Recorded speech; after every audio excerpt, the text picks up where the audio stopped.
দেবো কেন্দ্রে মরে যাবি। বুকের মাঝে আগুন আমার ফাগুন 12 মাসি, চমকে দিয়ে খেলে বেড়ায় ডাকাতিয়া বাসি।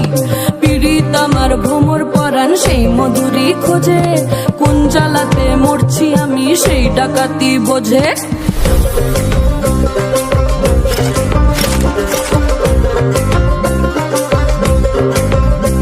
এই মুখের কথা সবাই জানে, বুকের কথা কজন, চুপটি থাকা আদর সোহাগ মাখবে শুধু সেজন আমার দোষী দামাল ডাকাতিয়া চাল, লাগাম আমার ধরবে ঠিকই আজ না হলে কাল। হাটে গেলাম বাজারে গেলাম কিনে আনলাম আদা, আদা খেয়ে বোঝের বাবা হাঁকছে গাদা গাদা। পিরিতি কাঠালে রাখা লাগলে পরে ছাড়ে না, জেনে শুনে করগা পিরিত রে।